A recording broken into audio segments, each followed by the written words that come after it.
ناظرین، یہ جو گلف ریجن ہے اس میں ہمیشہ ہم دیکھتے ہیں کہ آگ کے جنگ کے شعلے ابھرتے رہتے ہیں، لیکن کچھ دنوں سے پھر ہم دیکھ رہے ہیں کہ یمن میں کافی عرصے کے بعد سعودی عرب کا پھر اٹیک ہوا ہے۔ ایک اٹیک ان کا 2015 میں ہوا تھا، اور اس کے بعد پھر یمن کی مکمل ناکہ بندی رہی، نو فلائی زون ادھر قائم ہوا، یعنی کہ سعودی عرب نے پوری طرح کوشش کی کہ یمن کو وہ سبڈو کرے۔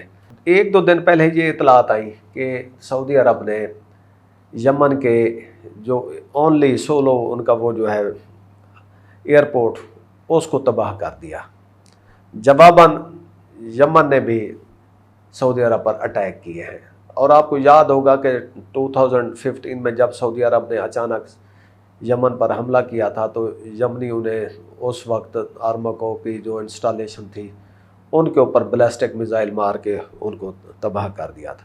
تو کیا اس دفعہ پھر ہم دیکھ رہے ہیں کہ یمن اور سعودی عرب کے درمیان کوئی فل سکیل وار ہونے جا رہی ہے، یا اس موجودہ کشمکش اور یہ جو کچھ ہو رہا ہے اس کی وجہ کیا ہے؟ اس کو جاننے کے لیے آج کے پروگرام میں ہم ڈسکس کریں گے۔ میرے ساتھ موجود ہیں ڈاکٹر سہیل بدر صاحب۔ ڈاکٹر صاحب، پروگرام میں خوش آمدید۔ Thank you.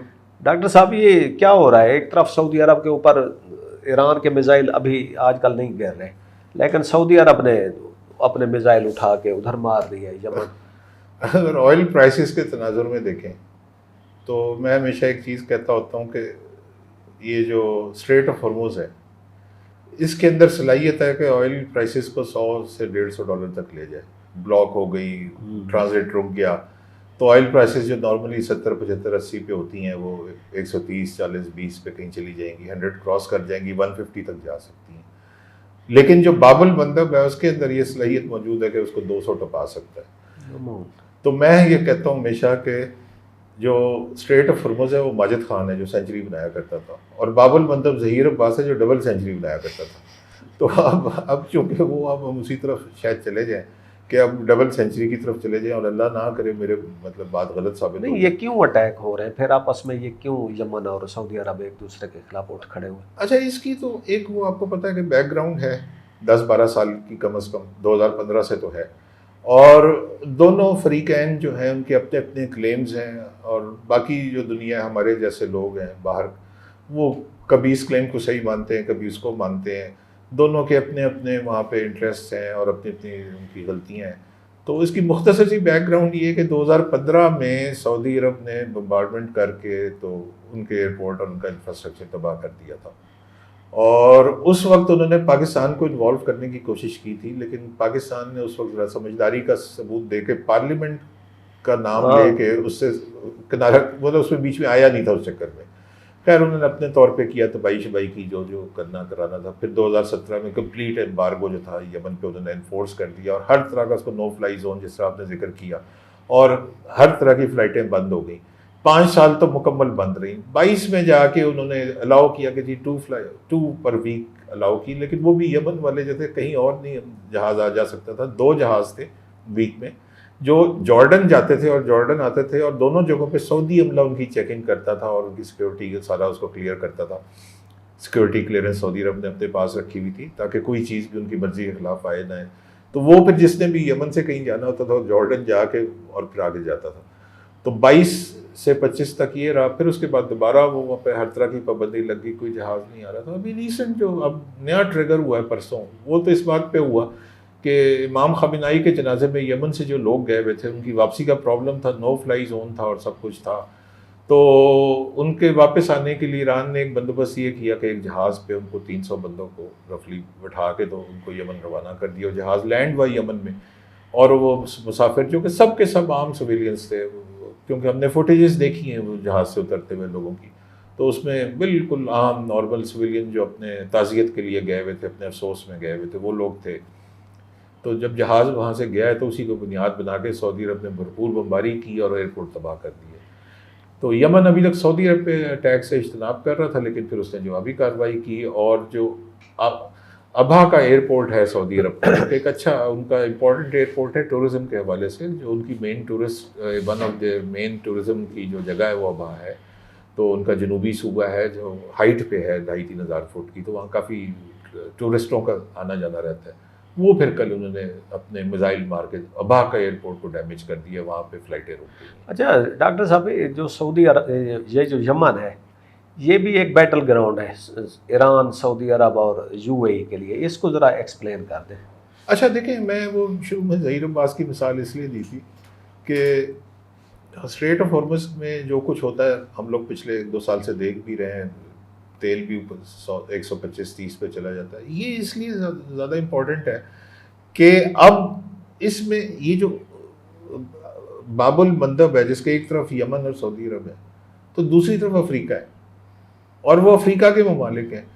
اگر اس کے بالکل یمن کے اپوزٹ دیکھیں تو ایریٹریا اور جبوتی, اور اس کے ساتھ صومالیہ شروع ہو جاتا ہے. اور صومالیہ کا ایک حصہ جو ہے جس کو صومالی لینڈ کہتے ہیں, وہاں پہ پہلے سے ہی اسرائیل بیٹھا ہوا ہے. تو یہ وہ جگہ ہے جہاں پہ ڈائریکٹ کانفرنٹریشن ہوگی اسرائیل کے ساتھ. اور صومالی لینڈ میں 2 ملک بیٹھے ہوئے, ایک اسرائیل بیٹھا ہوا ہے اور ایک یو اے ای بیٹھا ہوا ہے. اور چونکہ سعودی عرب اور یو اے ای یمن میں بھی ایک دوسرے کی ساتھ لڑتے رہے ہیں, تو صومالی لینڈ میں اسرائیل کی انوالومنٹ بھی ہوگی. اور اب جو اس کا دائرہ کار ہے, کیونکہ صومالی لینڈ ایک الگ سے اس کے لیے ہم پروگرام کر لیں گے, کیونکہ اس کے دائرہ کار میں پھر صومالیہ, چاڈ اور لیبیا تک بات جاتی ہے, لیکن ہم اپنے آپ کو ریسٹرکٹ کرتے ہیں باب المندب تک.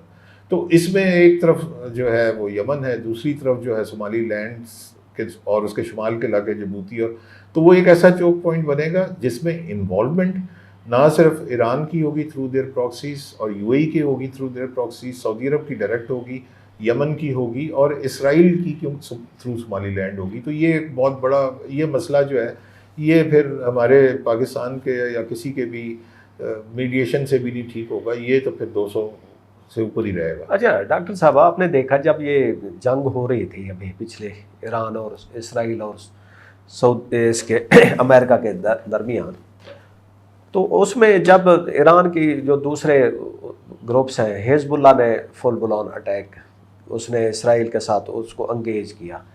لیکن یہ جو یمنی ہوسیز ہیں, شیعہ ہوسیز جنہیں کہتے ہیں, یہ اس وقت ذرا ریسٹرینٹ میں رہے, یعنی کہ اس کو یا ہم کہہ سکتے ہیں ایران نے یوز نہیں کیا. حالانکہ اس وقت وہ اگر وہ کرتے تو شاید وہ سعودی عرب کو بہت اچھا بھلا ڈیمیج وہ ہونا تھا. لیکن اس وقت جو یمنی وہ ہیں وہ ریسٹرینٹ میں رہے, ابھی بھی وہ ہیں. تو اب سعودی عرب کو کیا ضرورت پڑ گئی کہ اچانک اٹھ کر؟ اب میرا اپنا ذاتی طور پہ آپ کی میں جو بات ہے وہ سمجھ بھی گیا اور اس سے اتفاق بھی کرتا ہوں کہ سعودی عرب کو یہ نیا فرنٹ کھولنا نہیں چاہیے تھا. اچھا, وہ اس لیے نہیں کھولنا چاہیے تھا کہ وہ ابھی تک ریسٹرینٹ میں تھے, اور ان کی پالیسی یہ تھی حوثیوں کی, اور ظاہر ہے اس کی بیک پہ ایران کی, کہ جب تک ان کو چھیڑا نہیں جائے گا یہ بیٹھے رہیں گے. تو اب چونکہ سعودی عرب نے چھیڑ دیے, بھیڑ کے چھتے پہ ہاتھ مارنے والی بات ہے کہ اب اس نے سعودی عرب نے اگر بھیڑ کے چھتے پہ وٹا مار ہی دیا تو ٹھیک ہے, اب بھیڑیں جو ہیں وہ نکلیں گی, وہ کاٹیں گی بھی, اور سب. دوسرا ہم نے دیکھا ہے جب انہوں نے فل بلون اٹیک کیا تھا یمن پہ 2015 میں, تو وہ ان کو ڈسلاج تو نہیں کر سکے حوثیز کو, بلکہ وہ ان کا زیادہ حصے پہ کنٹرول ہے. اسی طرح جس طرح بھی انہوں نے الٹا وہ علاقے میں خواب خواہ کے ایک انہوں نے کنفلکٹ پیدا کر دیا, اور اپنا اچھا بھلا نقصان اٹھایا سعودی عرب نے. سعودی عرب کی جو پالیسی یمن کے بارے میں ہے وہ 2015 سے ناکام چل رہی ہے. آپ کی بات بالکل ٹھیک ہے کہ اچھا چلیں فرض کریں کہ وہ انہوں نے جو ایمبارگو لگایا, ہر طرح کا بلاکیٹ کر دیا, ہر چیز تباہ کر دی, اس سے وہ ہوتی تباہ ہو جاتے, ختم ہو جاتے, سعودی عرب کا کنٹرول ہو جاتا, پبلک اٹھ کھڑی ہوتی ہے اور حوثیز کو نکال دیتے. تو اس میں سے تو کچھ بھی نہیں ہوا.